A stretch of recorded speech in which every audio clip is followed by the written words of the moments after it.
ओम नमः शिवाय।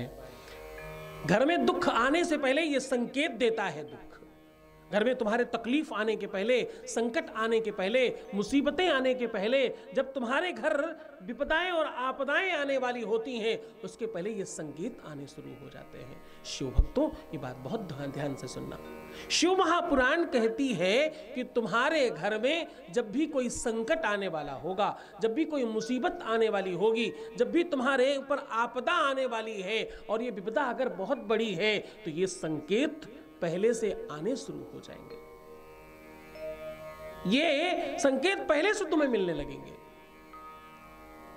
जैसे जब तुम्हारे जीवन में संकट आए या मुसीबत आए या बुरे लोग आए, चाहे शत्रुता बढ़ रही हो, चाहे तुम्हारे जीवन में दुर्भाग्य बढ़ रहा हो, तुम्हारे जीवन का सुख जब जाने वाला होगा, जब तुम्हारे जीवन में दुख आने की प्रवृत्ति बढ़ेगी, उसी समय से ध्यान रखना ये संकेत आने शुरू हो जाएंगे। पहला संकेत है कि आपके शरीर से दुर्गंध आने लगेगी। एक एक रोम छिद्र में कई कई देवताओं का वास है। हाँ, हर दिशा में एक दिक्पाल बैठा है आपकी रक्षा और सुरक्षा करने के लिए। आपकी 10 इंद्रियों में एक एक इंद्राधिपति बैठा है आपकी व्यवस्था और सुरक्षा करने के लिए। ये सब डगमगा जाते हैं जब आपके ऊपर आपदा आने वाली होती है और आपके शरीर में अनायास दुर्गंध आने लगती है। पहला लक्षण, जब भी आपके शरीर से दुर्गंध आने लगे, और यह बात सबसे पहले आपको पता चलेगी, आपको मालूम पड़ने लग जाएगा, आपको एहसास होने लग जाएगा इस बात का कि कुछ ठीक नहीं लग रहा है, क्योंकि ऊर्जा और एनर्जी आपको प्रभावित करने लगती है पहले से। और इतना ही नहीं, तुम्हारे शरीर से, तुम्हारे मुख से दुर्गंध आनी अत्यधिक शुरू हो जाएगी। और आपके जितने भी आपके शरीर की इंद्रियां हैं, हर इंद्रिय में विकार शुरू हो जाएंगे। एक इंद्रिय में नहीं, सारी इंद्रियों में। जैसे बहुत खुजली होना, इन्फेक्शंस होना, और सबसे पहले तुम्हारे बाल झड़ने। जब तुम्हारे जीवन में आपदाओं का आवागमन बढ़ने लगेगा, उससे पहले आपके बाल झड़ने लगेंगे। थोड़े बहुत नहीं, 2, 4, 5 सबके झड़ते हैं। इस बीच में तुम्हें लगेगा जीवन में पहली बार कि मेरे बाल झड़ रहे हैं। ऐसे तो रोज ही सबके झड़ते हैं। विश्व में हर व्यक्ति के बाल झड़ते ही हैं, दुनिया का कोई आदमी नहीं इसके बाल नहीं झड़ते हो।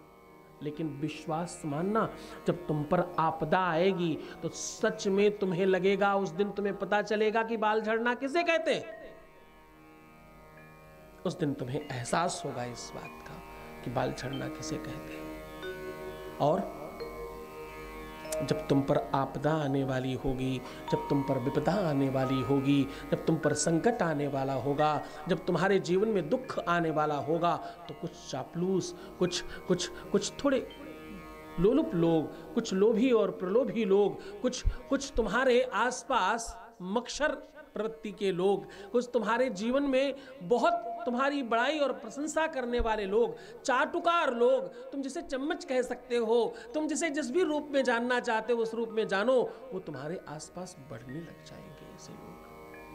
ऐसे लोगों की बहुतायतता हो जाएगी। और इतना ही नहीं, तुम्हारी निद्रा में सबसे पहले इफेक्ट आएगा, तुम्हारे सोने और जगने में। हाँ, निद्रां भगवती देवी,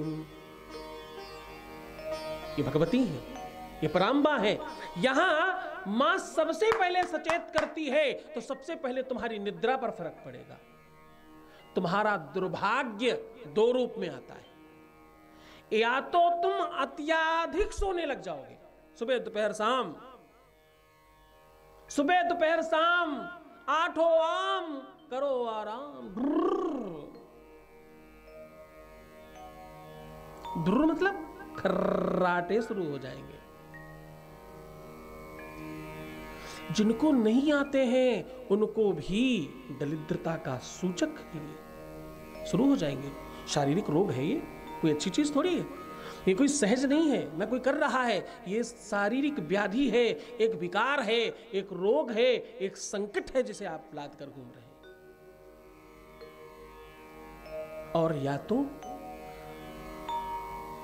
सारी सारी रात आप सोएंगे नहीं या सो पाएंगे नहीं, तुम्हारा बीपी,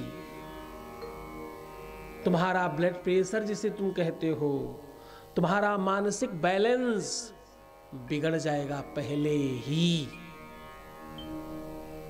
और सबसे पहले तुम्हारे स्वजन जो तुम्हें सबसे प्रिय हैं वो तुम पर विश्वास करना बंद कर देंगे, यकीन करना बंद कर देंगे। और एक खास बात, तुम्हारे शरीर में रूखापन बढ़ेगा, ऐसे करने पे निशान बनेंगे। रूखा होता है ना, सूखने लगता है शरीर, फटने लगती है स्किन, ये सब बहुत टाइट हो जाएगा आपका, जगह जगह गांठ पड़ जाएंगी। पैरों में सबसे पहला रूखापन, सूखापन और जो स्किन की खराबी आएगी वो तुम्हारे फेस और तुम्हारे पैर पर आएगी, सबसे ऊपर और सबसे नीचे, आदि और अंत।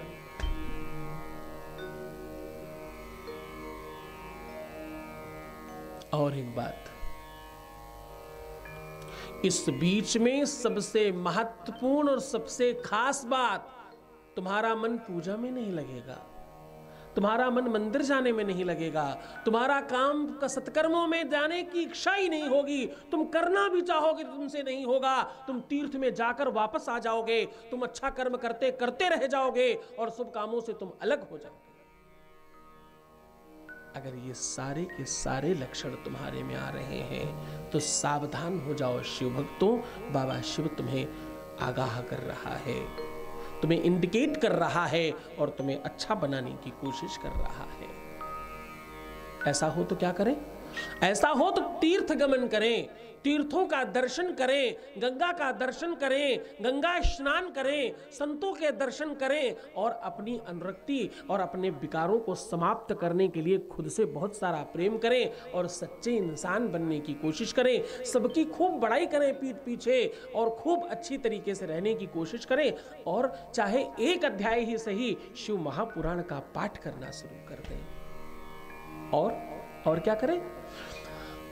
2 लोटे जल ले लें और इसमें एक में लाल चंदन और एक में सफेद चंदन मिला करके अपने घर के आंगन में खड़े हों और 27 बार ओम नमः शिवाय बोलें और उसके बाद ले जाकर भगवान शिव के ऊपर दोनों लोटों से एक साथ चढ़ा दें। ऐसा करने से इस प्रकार का दुर्भाग्य सदा के लिए समाप्त हो जाता है। अगर तुम ऐसा करोगे तो निश्चित तौर पर तुम्हें यह बोलना पड़ेगा, मेरा हर पल, मेरा हर क्षण शिवमय हो रहा है, मेरा हर पल हर क्षण सुखमय हो रहा है।